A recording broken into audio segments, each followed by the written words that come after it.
नमो अरिहन्ताणं नमो सिद्धाणं नमो आयर्याणं नमो उवज्जायाणं नमो लोहितवताहुणम्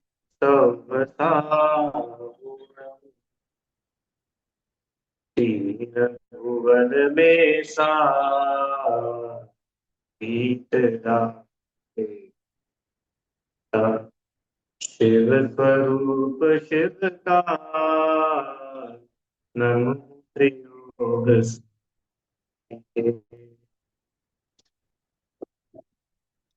पंडित श्री दौलतराम जी द्वारा रचित छह ढाला जी का हम लोग स्वाध्याय कर रहे हैं। और इसके छठी ढाल में स्वरूपाचरण चारित्र का वर्णन चल रहा है।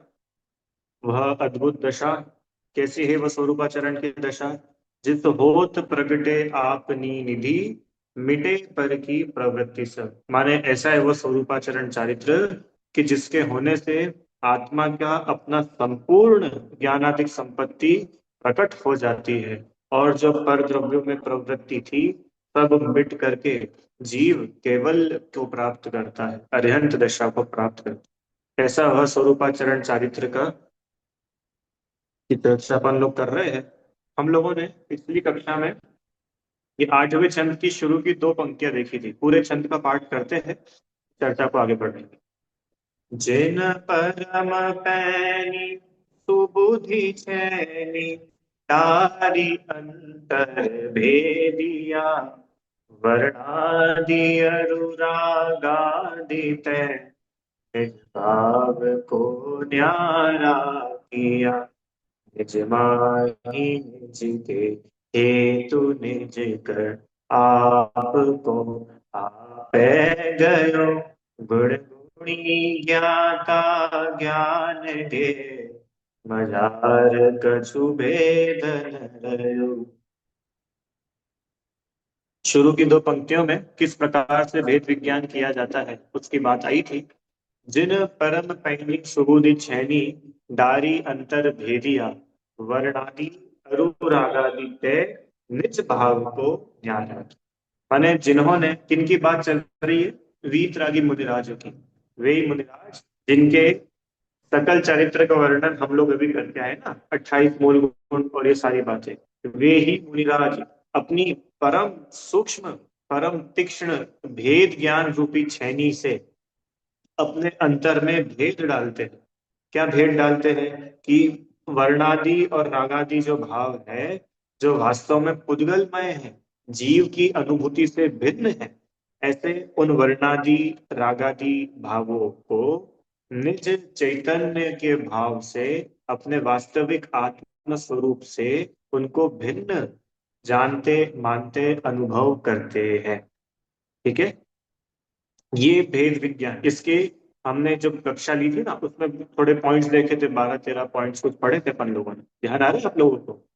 स्पर्श, रस, गंध, वर्ण, फिर शरीर का आकार, शरीर का सहनन, ये सब पुद्गल के भाव है, पुद्गल द्रव्य का परिणाम है।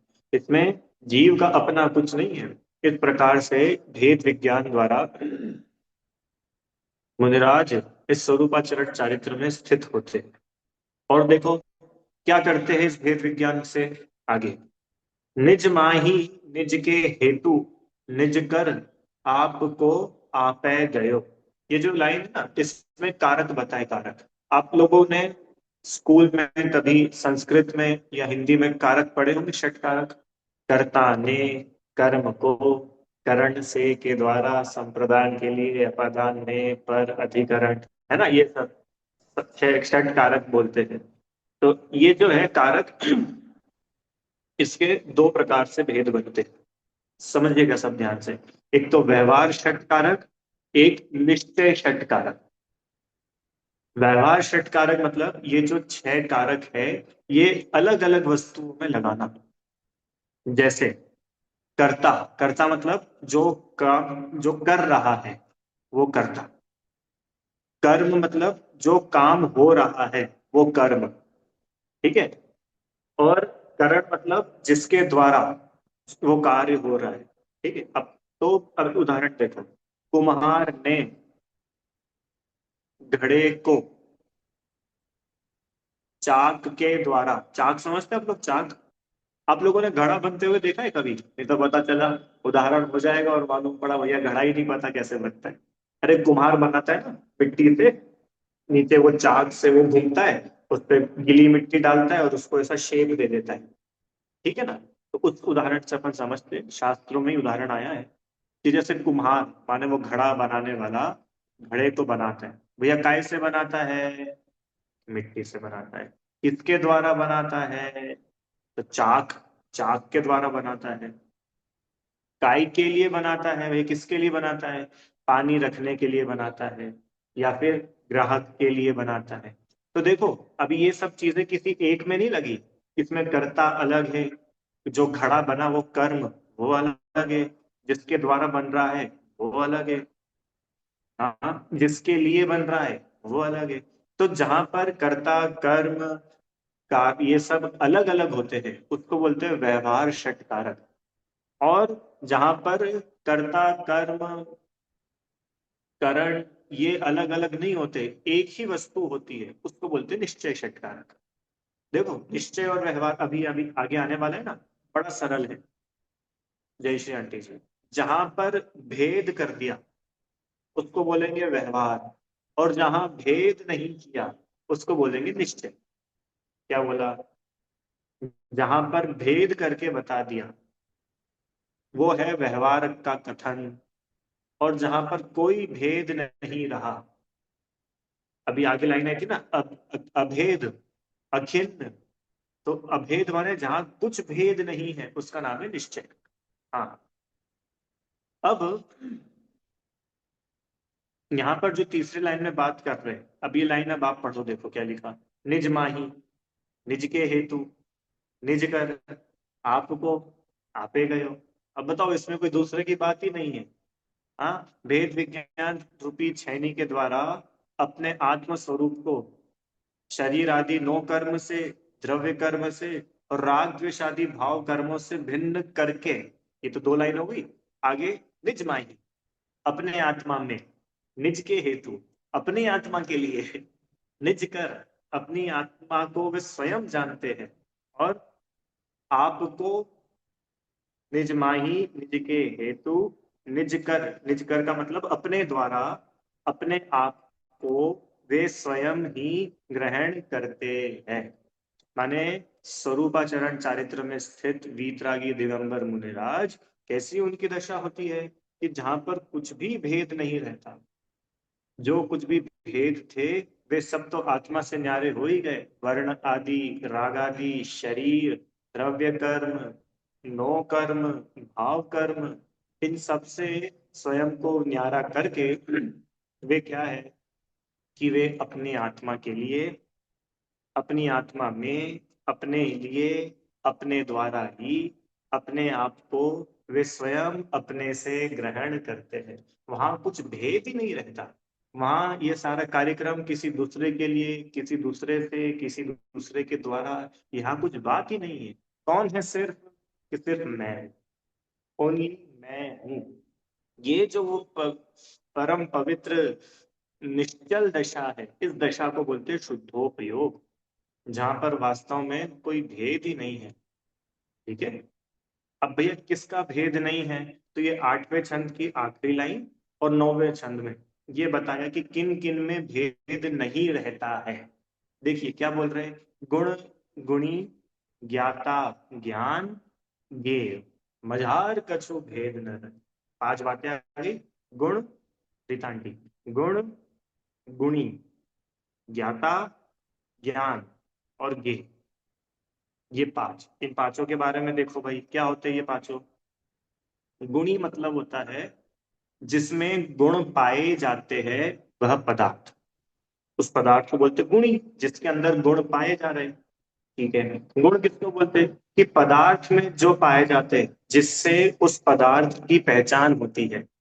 उदाहरण कि भैया शक्कर गुणी है और मिठास उसका गुण है। सोना गुणी है और पीलापन उसका गुण है। ठीक है? आत्मा गुणी है, ज्ञान उसका गुण है। आया समझ में? नींबू गुणी है और खटास उसका गुण है।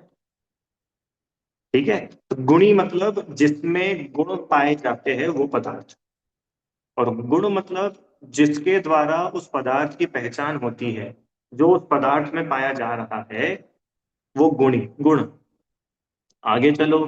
ज्ञाता, ज्ञेय, ज्ञान, बड़े सरल है तीनों। ज्ञाता मतलब जानने वाला, जो जान रहा है वो ज्ञाता। ठीक है। ज्ञेय कौन है? जिसको जान रहे हैं वो पदार्थ, वो ज्ञेय। और ज्ञान क्या होता है? ज्ञान कि जिसके द्वारा जाने, वो ज्ञान। ठीक है, तीनों समझ में आए? हाँ कि ना? बोलो जल्दी। ज्ञाता, ज्ञान और ज्ञेय। ज्ञान मतलब, ज्ञान मतलब वो क्रिया जिससे जान रहे हैं उसको बोलते ज्ञान। ठीक है ना? जानना उसको बोलते ज्ञान। आगे चलो। कौन जान रहा है? कि ज्ञाता जान रहा है। ठीक है। किसको जान रहा है? ज्ञेय को जान रहा है। ठीक है। अब जल्दी बताना। मैंने अपने ज्ञान से पुस्तक को जाना, तो क्या हो गया? मैं कौन हूं? ज्ञाता। ज्ञान तो है ही, और पुस्तक ज्ञेय।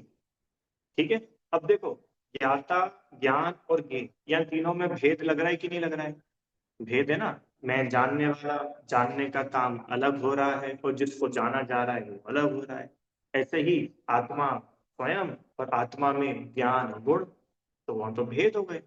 तो बोल रहे हैं कि इस स्वरूपाचरण चारित्र में ऐसी दशा होती है कि जहां पर वास्तव में ज्ञाता, ज्ञान, ज्ञेय, गुण, गुणी, इनके कुछ भेद ही नहीं दिखते। भेद होते कि नहीं होते हैं? कि होते तो है, पर वो जिस समय वो मात्र आत्मा का अनुभव हो रहा होता है, उस समय ये भेदों के विकल्प नहीं होते।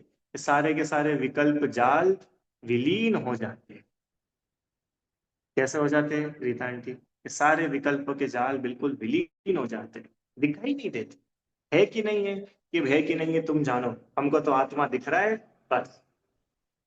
अभी इसका उदाहरण देकर के बताएंगे तो आपको समझ में आए। चलिए अगला छंद पढ़ते हैं अपन, किसी से रिलेटेड है। जहां ध्यान ध्याता देह को, ध्येय को, न विकल्प वच भेद न जहां, चिद भाव कर्म चिदेश करता, चेतना क्रियाता। तीनों अभिन्न अखिन्न शुद्ध उपयोग की निश्चल दशा, प्रगति जहां दृग ज्ञान व्रत, ये तीन दा एक लता। देखो क्या बोल रहे? जहां माने, जहां माने जिस स्वरूपाचरण चारित्र में वचन का भी भेद नहीं होता, और ध्यान ध्याता ध्येय का भी विकल्प नहीं होता। भैया ये ध्यान ध्याता ध्येय कौन होते हैं? ध्यान माने अपने चित्त को एकाग्र करके किसी एक विषय में लगाना। आप लोग ध्यान करते हो कि नहीं करते हो? कब करते हो? मंदिर में? अरे घर में भी करते हैं। वो बात अलग है कि उस ध्यान से कर्मों की निर्जरा नहीं होती, पाप बनता है। बाकी ध्यान तो करते ही है ना। देखो आपको उदाहरण देता हूँ। आप लोगों ने, और आप लोगों को तो बहुत एक्सपीरियंस होगा। दूध आया, ठीक है, और दूध को गैस पर चढ़ाया, रीता आंटी, अब आप ध्यान कर रहे हो कि नहीं कर रहे हो? हैं? क्या कर रहे हो? कि हमारा सारा जगह से उपयोग हट करके वो दूध पर एकत्रित हो गया ना। अपने चित्त को एक ही विषय में हमने एकाग्र कर दिया, वो ध्यान हो गया। हाँ, वो बात अलग है कि उस ध्यान का धर्म से कोई रिलेशन नहीं है। पर हम तो ध्यान बता रहे। ध्यान मतलब समझ में आया ना? बच्चा होता है, बच्चे का ध्यान रखना। तो ध्यान रखने का मतलब क्या होता है? कि भैया इधर उधर मत उलझ जाना, अपना सारा उपयोग बच्चे पर रखना, कुछ खा नहीं ले, कहीं चला नहीं जाए, चाकू हाथ में ना ले ले, ध्यान रखना। अरे ध्यान से चलना, ध्यान से चलने का मतलब आंख बंद करके चलना, क्योंकि भैया ध्यान तो आंख बंद करके ही होता है। अरे ध्यान से चलना माने सावधानी पूर्वक चलना, इधर उधर उपयोग को नहीं भटकाना, एक ही जगह अपना उपयोग। आया आपको ध्यान का मतलब समझ में? ठीक है, ये एक सामान्य अर्थ समझा है। यहाँ पर तो ध्यान माने वो धर्म ध्यान और शुक्ल ध्यान की बात मुख्य रूप से, उतनी डिटेल में अपन नहीं जाएंगे। अभी तो इतना समझ रहे ध्यान मतलब क्या होता है। ध्यान मतलब अपने चित्त को एकाग्र करके एक ही विषय में लगाना। ठीक है, उसको बोलते हैं ध्यान। अब वो ध्यान जो कर रहा है, ध्यान को करने वाला व्यक्ति, वो कहलाता है ध्याता। और जिसका ध्यान किया जा रहा है वो हो गया ध्येय। जैसे अपना वो दूध वाला एग्जांपल देखो, तो अपन तो हो गए ध्याता और वो दूध हो गया ध्येय। ठीक है, समझ में आया ना। जय श्री आंटी जी, हाँ की ना। सरल है, उदाहरण तो बहुत ही सरल है, इसमें कठिन कुछ है नहीं। हाँ, दूध का उदाहरण इसलिए आया क्योंकि मेरे को बहुत बार जिम्मेदारी मिलती है दूध देखना, और मैं देखता ही रह जाता हूँ, वो बन जाता है। ठीक है, तो कोई मम्मी आके पूछते भैया क्यों ध्यान नहीं दिया था क्या, कि हाँ भैया ध्यान नहीं दिया था, इधर उधर चले गए थे। तो ध्यान मतलब सारी ओर से अपने चित्त को हटा करके मात्र एक विषय में लगाना। ठीक है, उसको बोलते ध्यान। अब जिसका ध्यान किया जा रहा है वो हो गया ध्येय, और जो ध्यान कर रहा है वो हो गया ध्याता। तो वो बोल रहे हैं कि ये जो स्वरूपाचरण चारित्र है ना, अरे इतना गजब का है कि यहाँ पे कौन ध्यान, कौन ध्याता, कौन ध्येय, ऐसे कोई तीन भेद नहीं है। अरे मैं ही ध्याता हूँ, मैं ही ध्यान हूँ, और मैं मेरा ही ध्यान करने वाला हूँ। कोई तीन अलग अलग नहीं है। आया समझ में। आत्मा खुद ध्यान करने वाला है, तो ध्यान रूप क्रिया वो आत्मा का ही परिणमन है। और जिसका ध्यान हो रहा है वो खुद भी आत्मा ही है। जहां ध्यान न ध्याता ध्येय का न विकल्प, विकल्प माने भेद नहीं है कि ध्यान अलग ध्याता अलग, चलो मैं ध्यान करूंगा। अरे मैं ध्यान करूंगा नहीं, मैं खुद ध्यान स्वरूप हूं। मुझको ध्यान करना नहीं है, क्यों? क्योंकि मैं खुद ही ध्येय हूं। जिसका ध्यान, मैं तो वो हूं जिसका ध्यान किया जाता है। आई बात समझ में? थोड़ा सा ट्रैक चेंज हुआ। रीता आंटी क्या बोला, मेरे को किसी और का ध्यान नहीं करना है, मैं तो वो खुद हूं जिसका ध्यान किया जाता है। मैं खुद ही ध्येय हूं। ऐसा कोई भेद नहीं है कि मैं ध्यान करने वाला और मेरे को किसी का ध्यान करना है। बात चल रही है स्वरूपाचरण चारित्र की। तो स्वरूपाचरण चारित्र मतलब कि खुद ही ध्यान करने वाला, खुद ही ध्याता, खुद ही ध्यान रूप परिणमित होने वाला, और जिसका ध्यान किया जा रहा है वो विषय भी वो खुद ही है। भेद ही नहीं रहा। अब प्रश्न हो गई, ये भेद की बात हो गई। अब प्रश्न ये आया कि भैया ये भेद अगर रहे तो दिक्कत क्या है? आए समझ में? जैसे जब मुनिराज अपने ध्यान में विराजमान है, देखो फोटो दिख रही है ना, ध्यान ध्याता ध्येय बिल्कुल अभेद अपने आत्म ध्यान में विराजमान है। तो भैया ये अभेद अवस्था लानी क्यों पड़ी? अगर भेद होता तो क्या दिक्कत थी? श्रीकांत, ज्ञान, ज्ञाता, ज्ञेय, गुण, गुणी, ध्यान, ध्याता, ध्येय, वचन, अगर इनके भेद होते, इनके अलग अलग अलग अलग भेद होते, तो उसमें समस्या क्या थी? अभेद की बात क्यों करके आए? मेरा प्रश्न आप लोग को समझ में आया कि नहीं आया? देखो उदाहरण से बता दो, देखो ऐसा है, जहां पर भेद खड़े हो जाते हैं ना, वहां पर मजा खत्म हो जाता है, वहां पर आनंद चला जाता है। और जहां कुछ भेद नहीं है वहां पर आनंद आता है। देखो उदाहरण देता हूँ, आप लोगों ने ठंडाई बनाई है कभी? हाँ कि ना? बनाई है? सच्ची में? अच्छी बात है। तो ठंडाई में क्या क्या डलता है? सौंफ, धना, और काली मिर्च, और मसाला, केसर, ड्राई फ्रूट्स, दूध, और बहुत सारे, दूध दूध डलता है ना? दूध की तो होती है, गाय की। हाँ ठीक है, तो ये सब चीजें डलती हैं। तो अपन ने ये सब चीजें इकट्ठी कर ली, ड्राई फ्रूट ले आए, काली मिर्च ले आए, केसर ले आए, और क्या क्या, खसखस लेके आ गए, और सब सब चीजें, सारी चीजें, धना सौंफ सब इकट्ठा कर लिया, सबको अच्छा घोट लिया, और बढ़िया एक नंबर ठंडाई बन गई, रेडी। अब हम आपको बोल रहे लो भाई ठंडाई लो, ठंडाई पियो। अब ठंडाई का मजा लेने के लिए, सुनना आप उदाहरण, ठंडाई जैसे ही मानो अपने घर में मेहमान आए, है ना, और अपन ने उनको ठंडाई सर्व करी, और जैसे ही वो ठंडाई का ग्लास उन्होंने उठाया और एक सिप, एक घुट पिया, इतने में अपन ने क्या करा, भेद डाल दिया। क्या भेद डाला, पता है साहब, 1200 रुपए किलो वाली बादाम डाली है इसमें, और और केसर तो बिल्कुल ए ग्रेड वाली यूज करते अपन, वो नकली वाली नहीं यूज करते। और खसखस का भाव पता है आपको, किराने वाले के पूछ के आना, वो खसखस डाली है। हम्म। अब ये भेद डाल दिया, भेद। अब बताओ वो भेद डालने से ठंडाई का मजा आएगा कि नहीं आएगा। तो ये अगर ठंडाई का मजा लेना है तो ठीक है, हमको सब मालूम है, ये डलता है, इतना डलता है, इतनी क्वांटिटी में डलता है, ऐसे डलता है, ये उसकी प्रोसेस है, ये सब है ना, बनाने के पहले तक रखो। पर अब जब ठंडाई का मजा लेना है तो अब सारे भेद इनको एक पोटली में बांध के एक तरफ रखो, और अभेद ठंडाई का अनुभव करो, तो आनंद आएगा। किस किस को आया समझ में।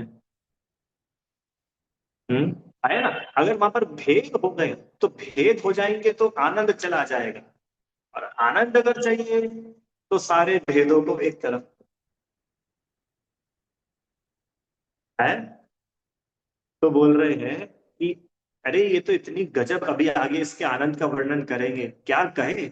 मुनिराज जिस समय स्वरूपाचरण चारित्र की इनकी अवस्था होती है, जिस समय वे अपनी आत्मा में लीन होते हैं, ऐसा गजब का आनंद होता है, ऐसा गजब का आनंद होता है कि ऐसा आनंद अहेमिंद्रों को भी नहीं आता है, इंद्रों को भी नहीं आता है, चक्रवर्ती को भी ऐसा आनंद नहीं है जो आनंद उनके का है। क्या गजब वो दशा है। तो वो दशा बनती कब है, कि जब अभेद उस आत्मा का अनुभव होता है। भेद नहीं है, अभी आगे आएंगी और अगले चरण में, प्रमाण नए निक्षेप को न उद्योत अनुभव में दिखे, बड़ा गजब की बात। रीता आंटी, तो बात क्या चल रही है अपनी, बात ये चल रही है कि जिस समय हमारे दिगंबर मुनिराज अपने आत्म स्वरूप में लीन होते हैं, अपनी सरल भाषा में बोले तो आत्मा का ध्यान करते हैं, उस समय वास्तव में उनके कुछ भेद ही नहीं होता, भेदों का विकल्प तक नहीं रहता। क्यों, क्योंकि वो भेद उस मजे में, उस रंग में भंग डाल करने वाले हैं। वो आनंद तो तब ही आएगा जब बिल्कुल अभेद उस आत्मा का अनुभव हो। समझ में आया? तो भैया आत्मा में भेद है कि नहीं है, वस्तु में भेद है कि नहीं है, कि है, हमको पता है, पर अनुभव के काल में वे सारे के सारे भेद बिल्कुल एक तरफ हो जाते हैं। वहां तो मात्र एक अभेद आत्मा का ही अनुभव जीव के होता है, सच्ची में कोई विकल्प नहीं होते। आनंद पूरा आता है, भेदों को याद कर करके आनंद नहीं आता है। चलो एक उदाहरण और देते हैं।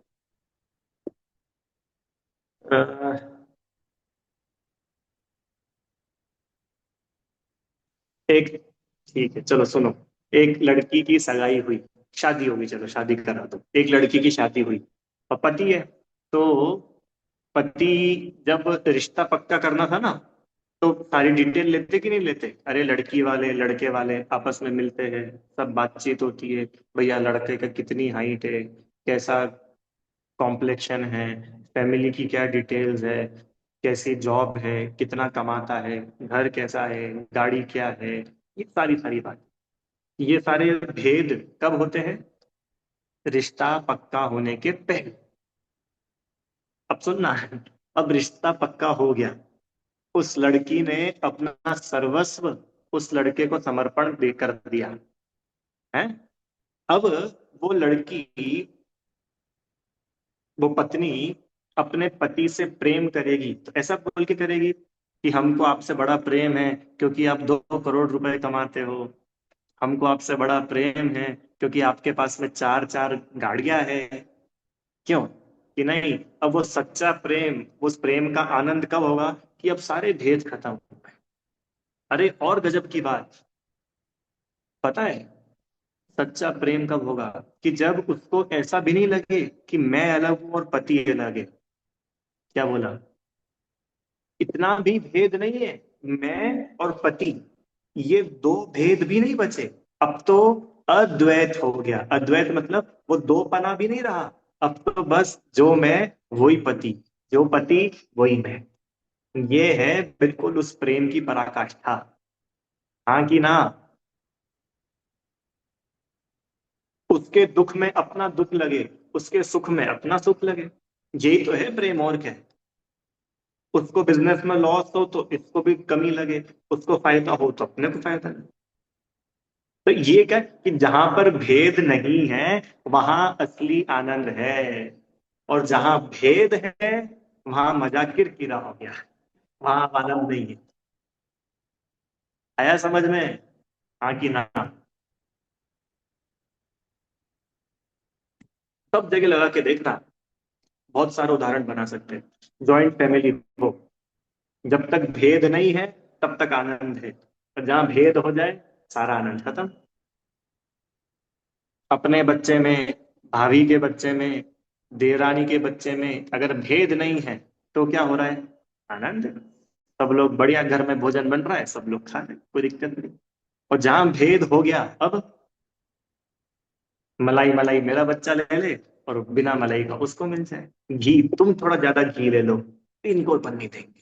तो ये क्यों हुआ? क्योंकि भेद खड़ा हो गया। ठीक है, आई होप उदाहरण पर्याप्त है समझने के लिए। अभेद में आनंद है, भेद में आनंद का घात है। और ये जो स्वरूपाचरण चारित्र की दशा है, ये तो परम आनंद रूप दशा है। कैसा आनंद है कि भैया, ऐसा आनंद है कि उसको हम और आप शब्दों में कह नहीं सकते। ये आनंद तो भोग करके ही बताया जा सकता है कि ये ऐसा है। रीता आंटी, शक्कर भी मीठी होती है, रसगुल्ला भी मीठा होता है, गुड़ भी मीठा होता है, गन्ना भी मीठा होता है। अब इन चारों के मिठास को आप बोल करके बताओ, क्या अंतर है? बोल के बता सबसे। मैं आपके पास आया हूं और अब मुझे इन चारों मिठास में क्या अंतर है उसको समझाओ। कि भैया समझा नहीं सकते, अब एक काम करो, ये एक रसगुल्ला खाओ, अब आप एक गुड़ खाओ, शक्कर खाओ, गन्ना खाओ, आगे अंतर समझ गए? बस ठीक है। माने ये जो आत्मानुभव का आनंद है, ये शब्दों में क्या कहे, क्या कहे? ये तो वास्तव में स्वयं आत्मा का अनुभव करे और आनंद ले, ऐसी अद्भुत दशा है। अरे ये ही तो वो आनंद के क्षण है। इन आनंद के क्षणों के लिए 6 खंड का वैभव छोड़ना कुछ भी नहीं लगता। इन्हीं आनंद के क्षणों के लिए पूरा राज्य, पूरी प्रजा, पूरी संपत्ति, अरे यहाँ तक कि इस शरीर को भी कष्ट होता हो, होता रहे। है ना उसमें?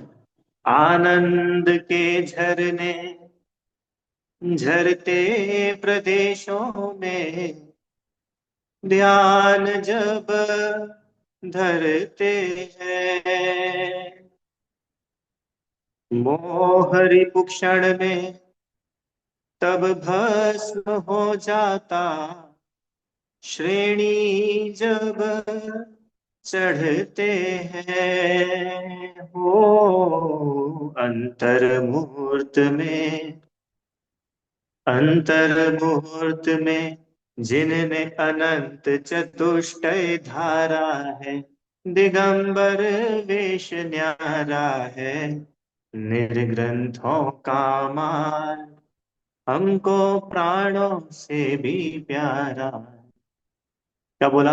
आनंद के झरने झरते प्रदेश में, कहां कहां झर रहे झरने, तो दिख ही नहीं रहे। अरे यहाँ नहीं झर रहे, आत्म प्रदेशों में झर रहे। कब झरते भैया? ध्यान जब धरते हैं, ये जब ऐसी अवस्था होती है ना, निर्विकल्प ध्यान, यहाँ आया था ना शब्द, कहाँ अगले छंद में आएगा।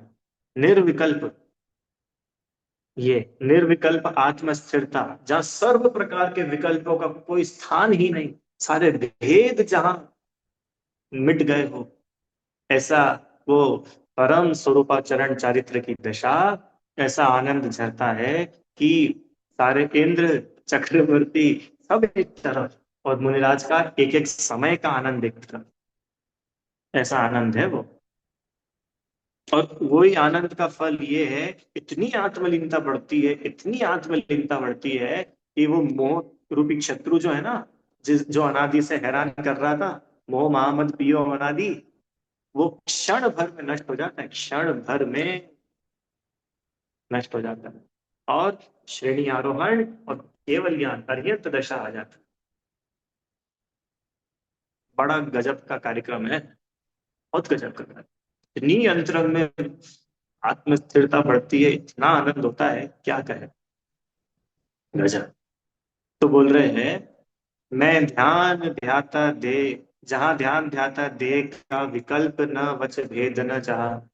और अगली लाइन देखो, चिद भाव कर्म चिदेश करता चेतना क्रियाता। देखिए तीन बातें आई यहाँ पे, कर्म, कर्ता, क्रिया। कौन सी तीन बातें आई रुचि आंटी? कर्म, बोलो, कर्म, कर्ता, क्रिया। लिखिए ना छंद की दूसरी लाइन, कर्म, कर्ता, क्रिया। कर्ता कौन होता है? कर्ता कौन होता है? जो कर रहा है, करने वाला, कर्ता। ठीक है। कर्म क्या होता है? कि जिसे किया जा रहा है, मैंने कर्ता जिस भाव को प्राप्त हुआ, वो हुआ कर्म, जो रिजल्ट है। और जो क्रिया किसको बोलते हैं? कि जिससे वो कर्म को प्राप्त किया, उसको बोलते क्रिया, प्रोसेस। समझ पाए रीता आंटी? कर्ता माने वो स्वयं कर्ता, करने वाला।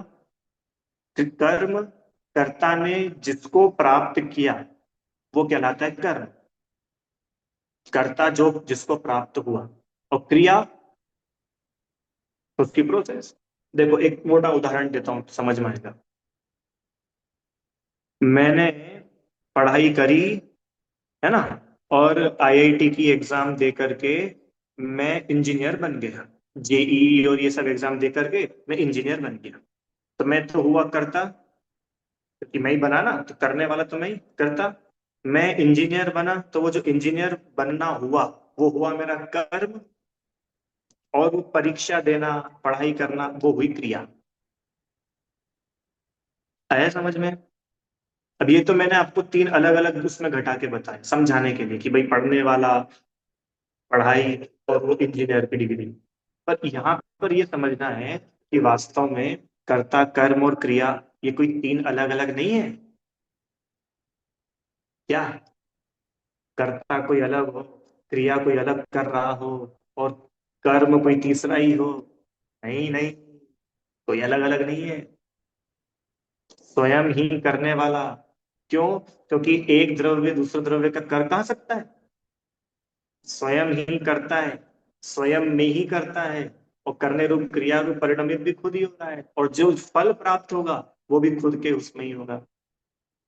तो अब देख लो क्या बोल रहे हैं, कर्म। कर्म मतलब, यहाँ देखो पहले बीच में देखो, कर्ता।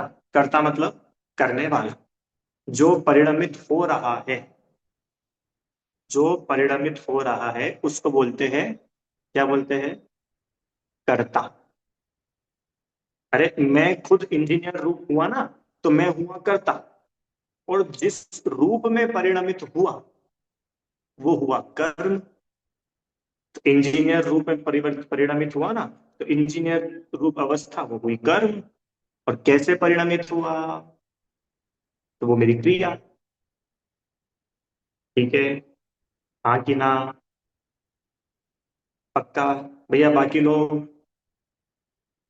हाँ देखो, हो सकता है, शायद हो सकता है विषय थोड़ा सा कठिन हो, पर उपयोग लगा करके अगर अपन समझेंगे तो बड़ा सरस है, आनंद आएगा। ठीक है? देखो क्या लिख रहे हैं, कर्ता। कर्ता कौन होता है? करने वाला। कौन है करने वाला? इस केस में ये जो स्वरूपाचरण चारित्र चल रहा है, इसमें करने वाला है कौन? मुनिराज। तो मुनिराज कौन है? मुनिराज कौन है? वो शरीर? उस शरीर का नाम मुनिराज है क्या? कि नहीं, वो आत्मा। वो आत्मा ही मुनि है। चिदेश, चित मतलब आत्मा, एश माने वो। चिदेश का सरल सा अर्थ है आत्मा।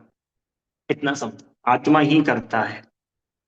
चिद भाव, चिद भाव मतलब, चिद भाव मतलब आत्मा का ही भाव, आत्मा का ही परिणाम। तो आत्मा ही करने वाला है, और आत्मा ही करता है, आत्मा ही कर्म है। और आगे देखो, चेतना क्रियातः। और क्रिया, क्रिया माने कर्ता से कर्म तक पहुंचाने वाला वो प्रोसेस, वो क्या है? वो भी चेतना, वो भी आत्मा का ही चेतना पना है, आत्मा का ही जानने रूप कार्य है। ऐसा नहीं है कि कर्ता कोई और, क्रिया कुछ और कर्म कुछ और।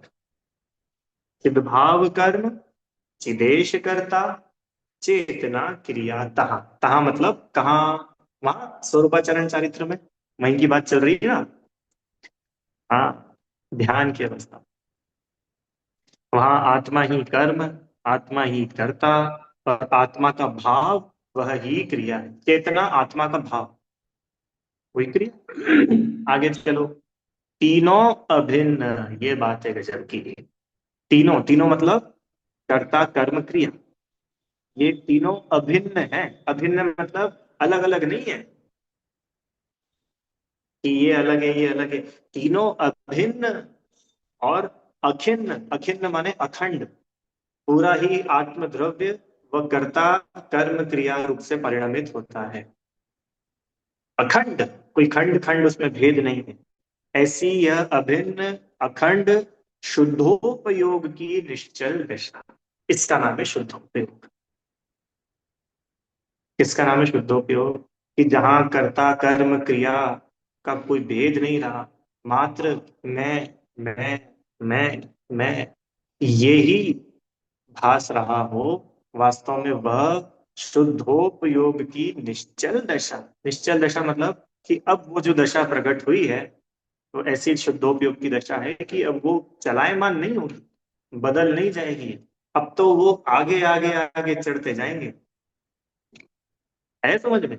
अचल मतलब क्या होता है? अचल, निश्चल, या निश्चल लिखा, निश्चल माने जो चले नहीं, स्थिर रहे, एक जैसी रहे।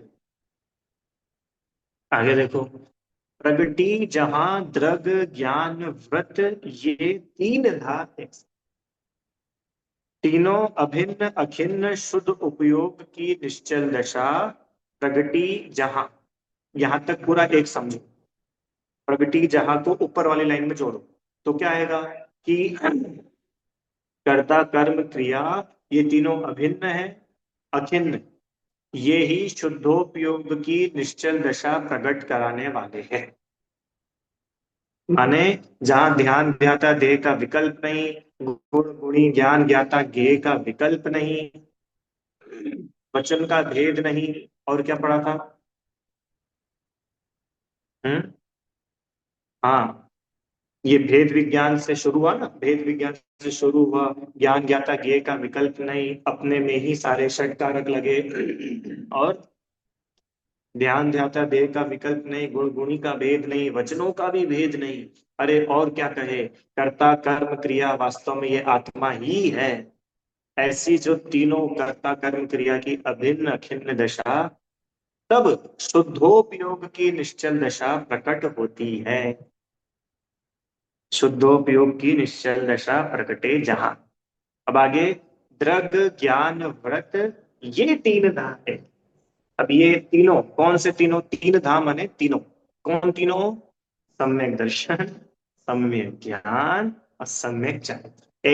एके माने एक रूप से, लता माने शोभायमान होते। देखो, सम्यक दर्शन और सम्यक ज्ञान तो भी था, समझना ध्यान से, पर अब सम्यक चारित्र तो वास्तव में अब आया है। तो भैया क्या पहले नहीं था क्या सम्यक चारित्र? कि पहले सम्यक चारित्र उस पावर में नहीं था जिस पावर में अब आया है।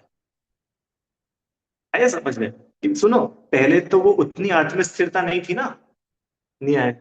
देखो, चतुर्थ गुण स्थानवर्ती श्रावक आवृत्ति, उसको तो 6 6 महीने में आत्मा का अनुभव होता है। तो पंचम गुण स्थानवर्ती व्रति श्रावक, उसको 15 15 दिन में होता है। और आगे ये जो मुनि दशा है ना, इन मुनिराजों को तो क्षण क्षण आत्मा का अनुभव होता है, अंतर्मूर्त में आत्मा का अनुभव। तो उनके आत्म स्थिरता तो क्या गजब की है। अनंतानुबंधी अप्रत्यज्ञान प्रत्यज्ञान कषाय जिनके है नहीं। हम्म, ऐसी अद्भुत। अब बोल रहे हैं कि अब सम्यक दर्शन, सम्यक ज्ञान और सम्यक चारित्र, अब ये तीनों एक रूप होकर के शोभायमान। क्या दशा है सोचो, रुचि आंटी। क्या गजब की दशा। जहां कोई भेद नहीं रहा, जहां कोई विकल्प नहीं रहे। अरे सोचो, जहां यही भेद नहीं है कि मैं ध्यान करने वाला हूं, मैं ध्याता हूं, ये मेरा ध्येय है, जब इतना भी भेद नहीं, तो क्या उन मुनिराजों को ये भेद रहेगा कि ये श्रेणिक ने मेरे ऊपर सांप डाला था? ये विकल्प होगा? ये विकल्प होगा? ये बड़ा दुष्ट है, देखो ये घानी में पेल रहा है। ये बड़े दुष्ट है, देखो इन्होंने अग्नि जला दी है।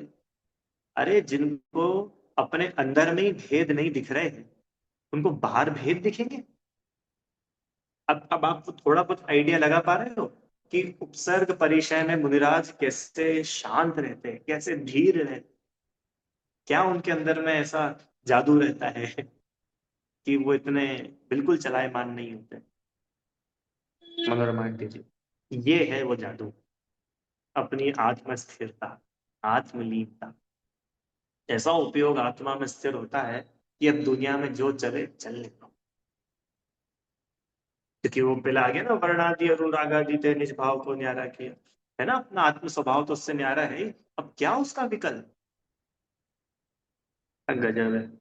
चले आगे चले भैया, 10वें नंबर पे। चलो।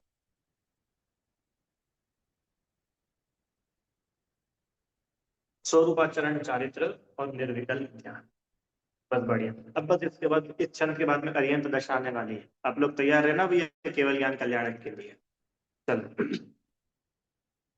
परमाण नय निक्षेप को नव द्योत अनुभव में दिखे, दृढ़ ज्ञान सुख बल में सदा, नहीं आन भाव जुमो बिखे। मैं साध्य साधक मैं अबाधक, कर्म अरुत सुफल नीते, चित पिंड चंड अखंड सुगुण करंड, च्युत पुनि कलनिते। वाह, बड़ा गजब। देखो क्या लिख रहे हैं। अब यहां से मैं आपको वहां लेके चलता हूँ समय सारणी पे।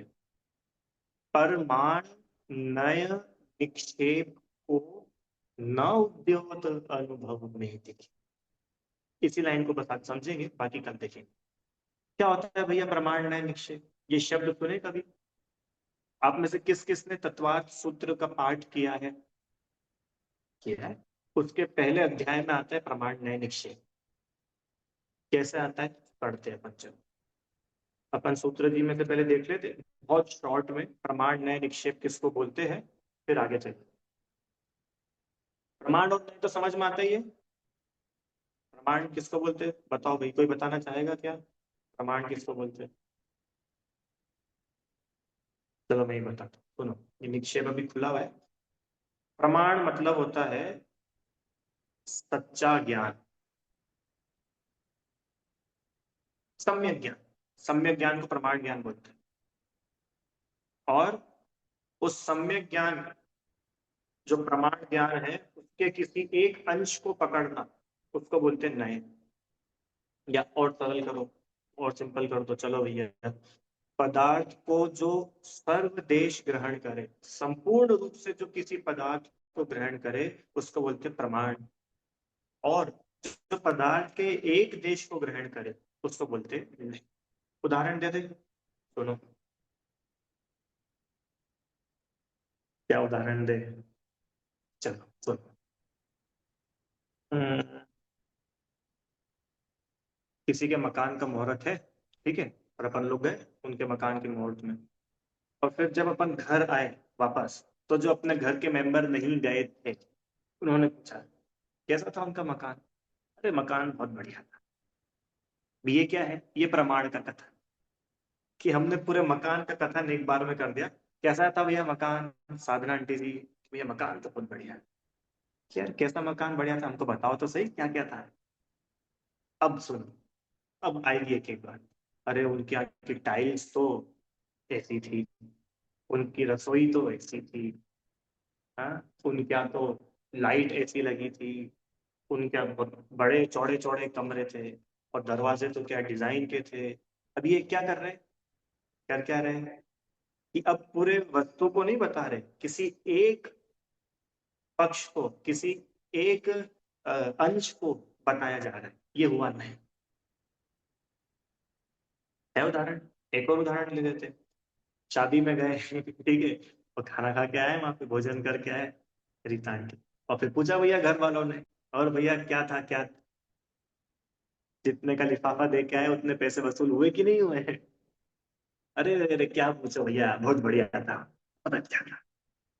कि अच्छा रहे तो बताओ क्या क्या, जो बहुत अच्छा था ये क्या हुआ, कि बिना भेद किए, बिना किसी एक एक बात को बताया, हमने संपूर्ण पदार्थ को सर्वदेश रूप से बता दिया। बढ़िया। तो भैया क्या बढ़िया, कि रसमलाई बहुत अच्छी थी, नमकीन बढ़िया था, सब्जी बढ़िया थी, और उनके वो जो जो भी चीजें।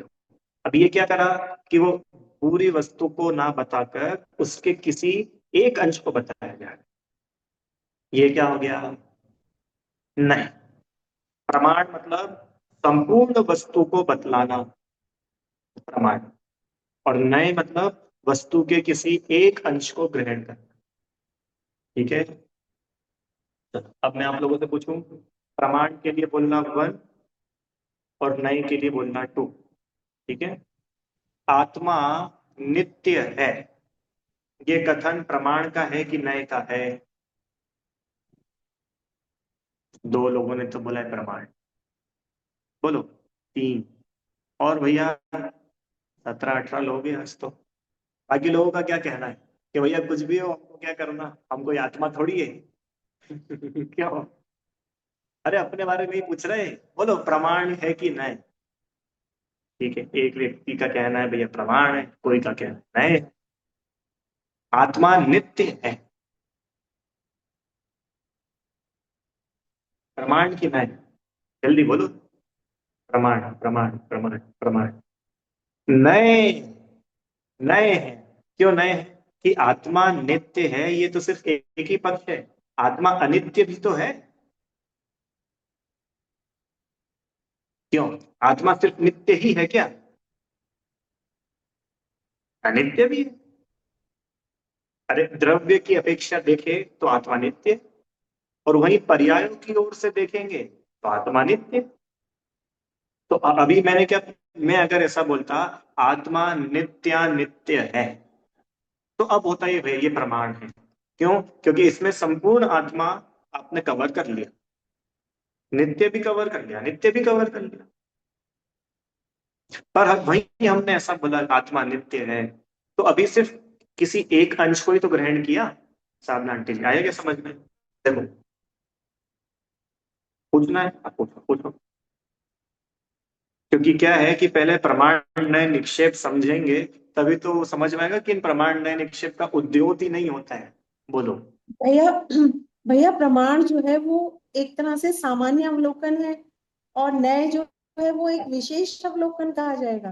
हाँ, ऐसा समझो कि भाई पदार्थ में कुछ भी भेद नहीं करके पूरे ही पदार्थ को ग्रहण किया। ग्रहण किया माने उसको समझा, वो हो गया प्रमाण। माने उसमें हमने उसके किसी भी अंश को छोड़ा नहीं। और नए क्या हुआ, कि हमने सिर्फ किसी एक अंश को ही ग्रहण किया, एक देश ग्रहण किया, वो हो गया नए। नए होता है पार्शियल, प्रमाण होता है कंप्लीट।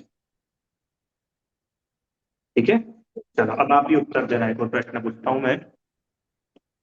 आत्मा,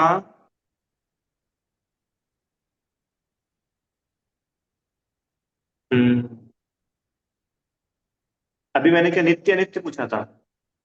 नहीं, आपने पूछा था कि आत्मा नित्य है हाँ, या नहीं। नित्य नित्य पूछा था ना। ठीक है, अब दूसरा पूछ लेते हैं। आत्मा एक है, आत्मा अनेक है, आत्मा एकानेक है। सरल है। आत्मा एक है, हम्म, एक कैसे कि भैया एक ही आत्मा है, पहले भी वही आत्मा था, अभी भी यही आत्मा है, आगे भी वही आत्मा रहेगा, बदल थोड़ी जाता है।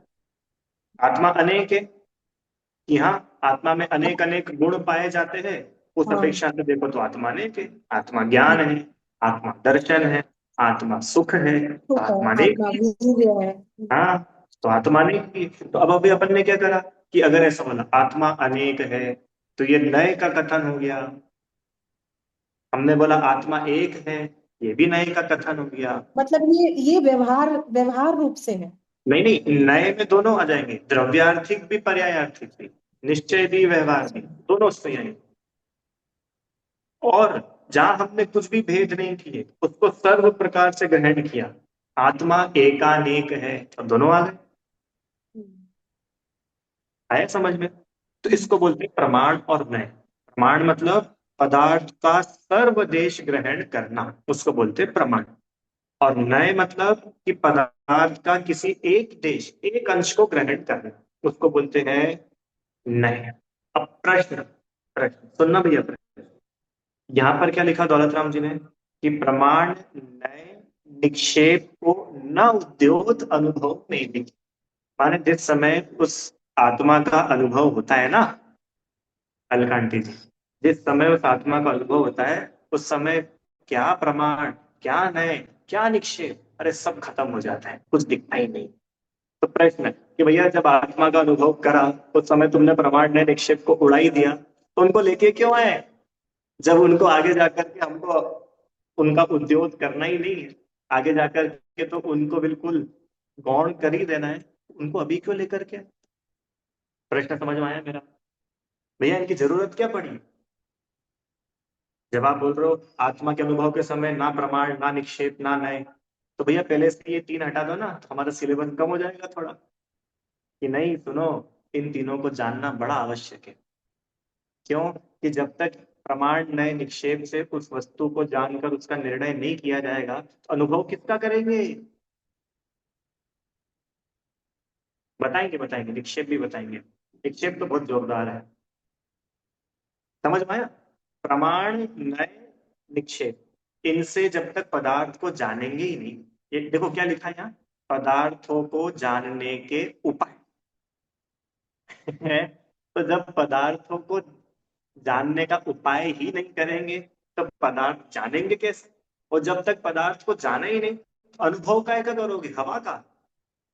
काय का अनुभव करना है कि भाई आत्मा का अनुभव करना है? तो आत्मा का अनुभव करने के लिए पहले प्रमाण नए निक्षेप, इनसे व्यवस्थित आत्मा को जानो समझो तो सही।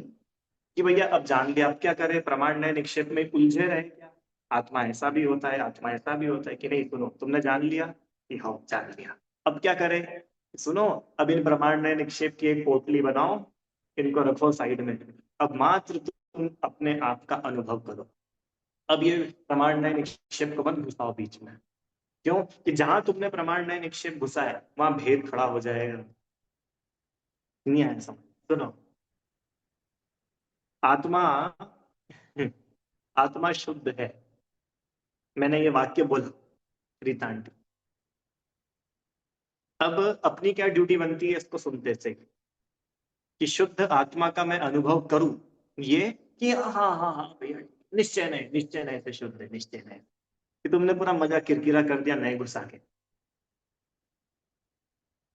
आई मेरी बात समझ में? वो नए को घुसा करके आत्मा शुद्ध है, ये जान करके जो अपने स्वभाव का आनंद आना चाहिए था, वो जो बल मिलना चाहिए था, वो आया ही नहीं। क्यों? हाँ हाँ, निश्चय नहीं से है, हमको भी पता है, निश्चय समय सार के हिसाब से। अरे कैसी बात कर रहे हो? निश्चय नहीं? अरे निश्चय नय से तो कहा जाता है, और वास्तव में आत्मा शुद्ध है। अभी पढ़ के आए थे ना अपन 2-3 क्लास पहले, जो जैसा है उसको वैसा बताना, ये निश्चय नय है। क्यों? आत्मा निश्चय से शुद्ध और व्यवहार में से अशुद्ध है। एक ही द्रव्य दो कैसे हो सकता है? क्यों? आत्मा निश्चय से मीठी है और व्यवहार में से खारी है, ऐसा? सॉरी, आत्मा नहीं, शक्कर। शक्कर निश्चय से मीठी है और व्यवहार में से खारी है। रीता आंटी, है कि नहीं? कि भैया मीठी है इसलिए निश्चय नय उसको बोलता है मीठी है, ऐसा थोड़ी कि निश्चय नय की वजह से मीठी है। ऐसे ही मैं आत्मा, मेरा स्वभाव है, क्या स्वभाव है? केवल ज्ञान मेरा स्वभाव है।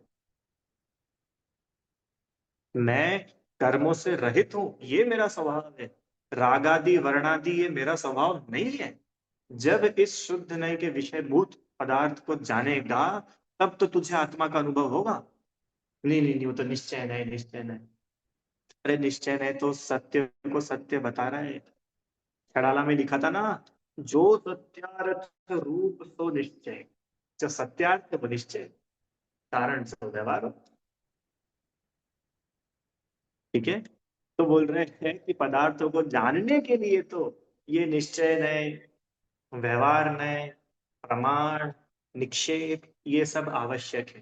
पर अब जान करके जब उसका अनुभव हो रहा है, अब तीनों की किसी की भी आवश्यकता नहीं। किसको नहीं है? कि जो इसका अनुभव कर रहे हैं। कौन कर रहे हैं?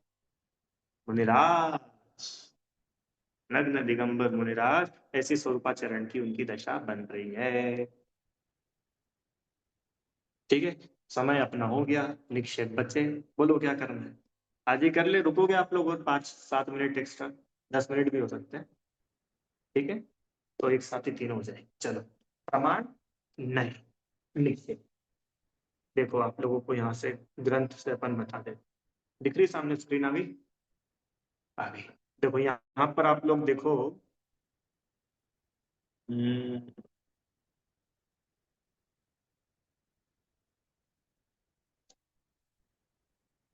हम्म,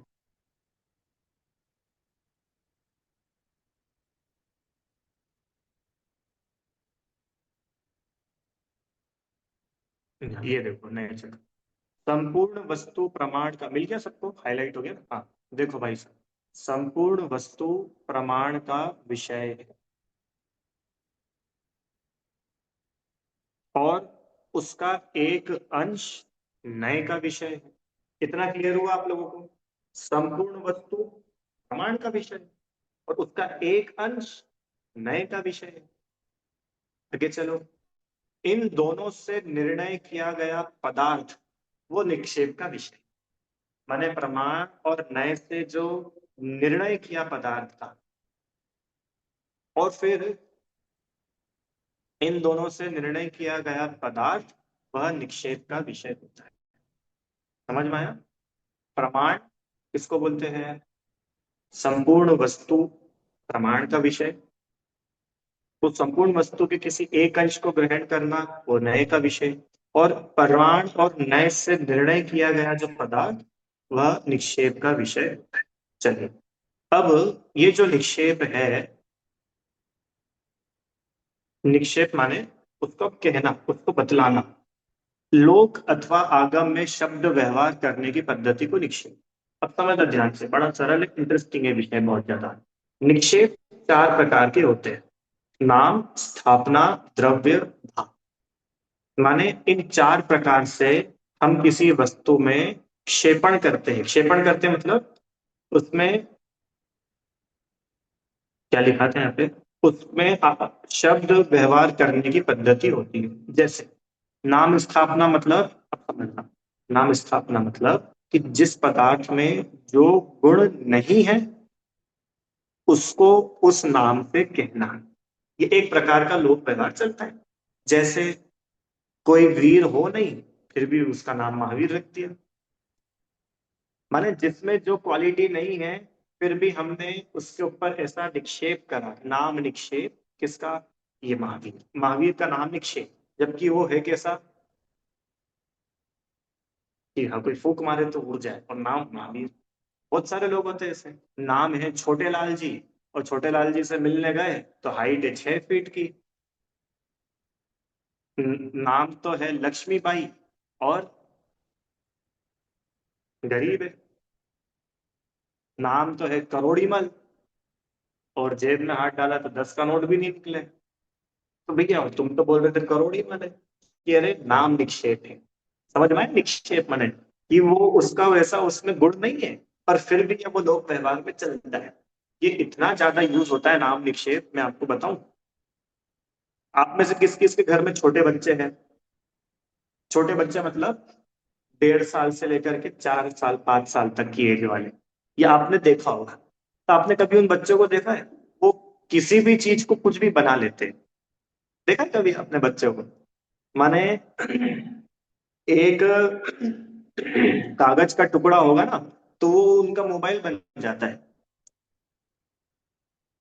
कागज का टुकड़ा बच्चों का मोबाइल बन जाता है। तो ये कैसे बन गया मोबाइल? ये तो कागज का टुकड़ा है।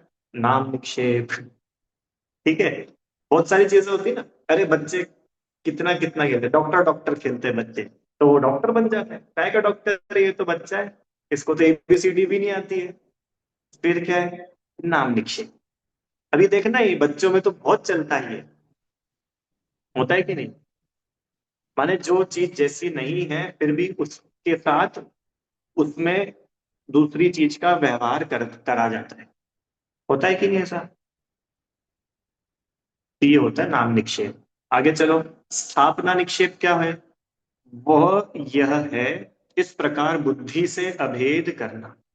माने उदाहरण, महावीर की प्रतिमा को महावीर कहना। अभी जितने मंदिर में भगवान विराजमान है, कहीं महावीर भगवान है, कहीं आदिनाथ भगवान है, कहीं चंद्रप्रभ भगवान है, कहीं बाहुबली, तो क्या असली वाले महावीर है क्या? नहीं, असली वाले महावीर तो सिद्ध हो गए। पर पर वो स्थापना निक्षेप की, उन्हीं महावीर भगवान की हमने इस प्रतिमा में, इस पाषाण में स्थापना की है। अब उस प्रतिमा के साथ कैसा व्यवहार होता है, कि मानो जैसे वही महावीर है। जिन प्रतिमा जिनेन्द्र भगवान के समान है। आया समझ में? स्थापना निक्षेप। ये पंच कल्याणक होते हैं ना, पंच कल्याणक। ये पंच कल्याणक है क्या? ऐसे ही मूर्तिकार के ऐसे मूर्ति बनवा के ला के मंदिर में रख दो, क्या दिक्कत है? कि नहीं, वो जो 5 दिन 6 दिन 7 दिन का कार्यक्रम चलता है ना, आज गर्भ कल्याणक है, आज जन्म कल्याणक है, आज ज्ञान कल्याणक है, ये क्या है? ये सब निक्षेप है। निक्षेप है। गर्व है क्यों? महावीर जयंती कब है? ये हो गई महावीर जयंती, तो एक ही बार जन्म हुआ था महावीर भगवान का, ये तो हर साल आ जाती है। तो वो जो हर साल आ जाती है वो क्या है? वो द्रव्य निक्षेप है। द्रव्य द्रव्य। देखो क्या लिख रहे हैं, जो गुणों को प्राप्त हुआ था अथवा गुणों को प्राप्त होगा। माने उसमें भूत में या भविष्य में। भूत में उसमें या तो वो गुण हुए थे, या भविष्य में उसमें वो गुण होने वाले हैं, पर वर्तमान में उसके साथ में वैसा व्यवहार करना। यहाँ तो लिखा ही है, राजकुमार महावर्धमान को महावीर भगवान कहना। अरे पढ़ते कि नहीं अपन? महावीर भगवान के पिताजी का नाम राजा सिद्धार्थ था। प्रश्न होता है, भगवान के तो पिता माता होते ही नहीं है, तो फिर कैसे आप बोल रहे हो भगवान महावीर के पिताजी का नाम सिद्धार्थ था? आप ऐसे बोलो, राजकुमार वर्धमान के पिताजी का नाम सिद्धार्थ था, ठीक है। पर अगर हम ऐसा बोल रहे हैं भगवान महावीर के पिता का नाम सिद्धार्थ था, तो वो भी सही है। द्रव्य निक्षेप की अवस्था, अपेक्षा निक्षेप है। हमने जो भूतकाल में जो हो चुका उसको वर्तमान में बता रहे हैं। और होता है कि नहीं होता है ऐसा? अभी इतने सारे अपने तीर्थंकर हैं, वो सब मोक्ष चले गए, पर आज भी हम उनको क्या कर रहे हैं? अरिहंत की अवस्था में पूजते, तीर्थंकर की अवस्था में पूजते। द्रव्य निक्षेप। अभी और देखो, भूतकाल का उदाहरण देता हूं आपको। लड़की की शादी पक्की हुई, ठीक है। तो शादी पक्की हुई ना, अभी तो वो पति नहीं बना, अभी तो ससुर जी नहीं बने, अभी तो सासू नहीं बनी, अभी बियाई जी नहीं बने, पर फिर भी सारा व्यवहार वैसा चलता है कि नहीं चलता है। समाज का कोई कार्यक्रम हो और अभी तो बच्ची की सगाई हुई और उसके होने वाले ससुर जी मिल जाए, तो आप क्या बोलोगे? अरे अरे मेरी बेटी के होने वाले ससुर जी आइए आइए, ऐसा बोलता है कोई? ये नहीं, अरे बेई जी साहब आइए। तो कहाँ से आए बेई जी साहब, भैया अभी तो हुए ही नहीं बेई जी। द्रव्य निक्षेप है, द्रव्य निक्षेप समझ में, कि जो गुणों को प्राप्त होगा उसका हमने अभी कह दिया, वैसा ही व्यवहार करते हैं। ठीक है, हाँ कि ना? और अंतिम, भाव निक्षेप। क्या होता है भैया भाव निक्षेप? ये वर्तमान, वर्तमान पर्याय संयुक्त वस्तु जो एक्चुअल में उस समय है। जैसे अनंत चतुष्टय युक्त महावीर भगवान है, उनको भगवान महावीर कहना, तो वो उनकी वर्तमान पर्याय रूप कह रहे हैं। तो वो कैसा है? वो भाव निक्षेप का कथन है। आया क्या समझ में? हाँ कि ना? आ गया ना? राजा श्रेणी का जीव वर्तमान में नरक में और भविष्य में तीर्थंकर, पहले तीर्थंकर। तो वह भविष्य के तीर्थंकर की तो पूजा हो रही है, आप करते हो कि नहीं करते हो? त्रिकाल चौबीसी की पूजा नहीं करते? भूत भविष्यत वर्तमान की 30 24 मैं ध्यान। फिर भैया अभी इस समय नरक में डंडे पड़ रहे हैं और पूजा चल रही है कि अरे निक्षेप, द्रव्य निक्षेप। आया समझ में? पर सुनो, द्रव्य निक्षेप उसी का होगा जिसका होगा, नहीं तो कल को बोलो कि नहीं भैया मैं भी कभी अनंत, अनंत थोड़ा कम कर लो, हम भी कभी ना कभी तो भगवान बनेंगे, तो क्या करो आज हमारी आज ही पूजा कर। हमको भी ऐसा लगता है कि हम भविष्य में तीर्थंकर हो सकते हैं, तो क्या करो आज ही हमारी तीर्थंकर बना के पूजा कर लो। कि भैया ऐसा नहीं है, ऐसा नहीं है, आगम में लिखा हो तो हम तुमको पूजने, तो तुमको क्यों पूजेंगे? हम तो वो तीर्थंकर वाली अवस्था की पूजा कर रहे हैं। हम तो वो वीतरागता सर्वज्ञता से युक्त जो अवस्था है, अनंत चतुष्टय युक्त जो अवस्था है, उसकी पूजा है। राजा श्रेणी की पूजा नहीं है, वो नारकी की पूजा नहीं है, तीर्थंकरत्व की पूजा है। पर वर्तमान में भले ही तीर्थंकरपना भी पर्याय में प्रकट नहीं है, फिर भी द्रव्य निक्षेप से वे आज भी पूजे जा रहे हैं। ठीक है, तो इसको बोलते हैं निक्षेप। किसी ना किसी अपेक्षा से उसका कथन करना, उसको कहना, उसको लोक व्यवहार ऐसे ही चलता है। लोक व्यवहार ऐसे चलता है कि नहीं चलता है बोलो? बहुत सारे हैं। इसी में आगे सूत्र आता है ना, वो 7 प्रकार के नए होते हैं, उनमें भी सारी बातें आती, तत्वार सूत्र में आती है वो सारी बात, आते ना ये सारे, ये कहाँ ऊपर है सूत्र, ये आ गया नीचे है।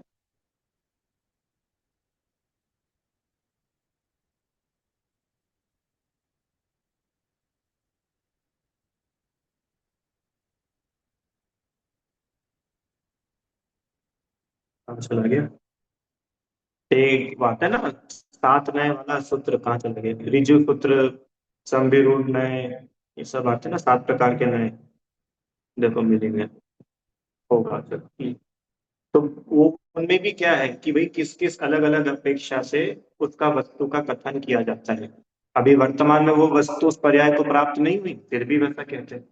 काम अभी वो वाला नहीं कर रहे, फिर भी वैसा कहते हैं। क्यों? उदाहरण देते हैं आपको। आप मंदिर से घर आए, घर आकर के हाथ वगैरह धो करके चौके में गए, और क्या करा? दरवाजा गेट अलमारी खोल करके चावल का डब्बा बाहर निकाला। ठीक है, इतने में कोई अपने घर पे आ गया, तो पूछा भैया क्या क्या कर रहे हो? चावल बना रहे हैं। कहाँ चावल बना रहे हो? इस समय तो आप चावल का डब्बा निकाल रहे हो। कि नहीं? वो लोक व्यवहार में चल जाता है समझ में? हम्म। हम सो रहे थे, और सो रहे थे और किसी का फोन आ गया, भैया क्या कर रहे हो? बस सो रहा हूँ। कि कहाँ सो रहे हो? तुम तो हमसे बात कर रहे हो। ये नए हैं, नए में में अलग अलग प्रकार से वस्तु का कथन किया जाता है, कोई दिक्कत नहीं। पर जिस समय उस आत्मा का अनुभव होता है, उस समय सारे प्रमाण, सारे नए, सारे निक्षेप सब अस्त हो जाते हैं। इतना सुंदर लिखा अमृतचंद आचार्य ने, क्या लिखा है भैया, कल बताएंगे। क्योंकि अभी अपने को वो समझना है कि कैसे प्रमाण नए निक्षेप का उद्योग, अच्छा 33 नंबर, धन्यवाद। प्रमाण नए निक्षेप का उद्योग कैसे नहीं होता है जिस समय उस एक आत्मा का अनुभव होता है। बड़ा आनंद का विषय आने वाला है कल, मजा आएगा। अरे अपन लोगों को वो समझ में तो आए, उस दशा का थोड़ा बहुत एक अंदाजा तो लग जाए कि कैसी है वो दशा। क्या गजब वो दशा है, कोई विकल्प नहीं, कुछ नहीं, सारे विकल्पों का जाल अस्त हो जाता है, विलीन हो जाता है। ऐसी वो शुद्धोपयोग की निश्चल दशा। ठीक है, कल करेंगे चर्चा उसकी। अभी कोई प्रश्न हो तो आप लोग पूछ लीजिए। वो जो सात नए वाली बात थी ना, वो 33 नंबर का सूत्र है, आपने बता दिया। बोलो भैया, कोई प्रश्न है? समय हो गया अपना वैसे। चलो ठीक है, इतना ही रखते। कल अपन आगे कौन सा छंद चला था अभी अपना ये, 10वें नंबर का छंद चल रहा था परमाणु नय निक्षेप वाला, उसकी चर्चा और आगे करें। ठीक है, जिनवाणी। हे दिलवाणी भारती, तो ही जपू दिन रैन, जो तेरी शरणा गए सो पावे सुख चैन। जानी के ज्ञान से तुझे लोकालोक, सो वाणी मस्तक नमो सदा देत हूँ।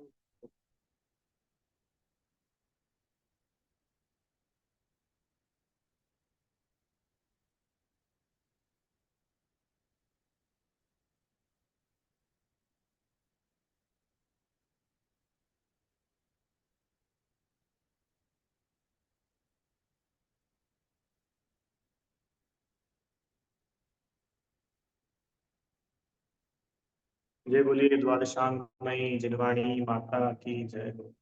महान जैन धर्म की जय। जय हिंद।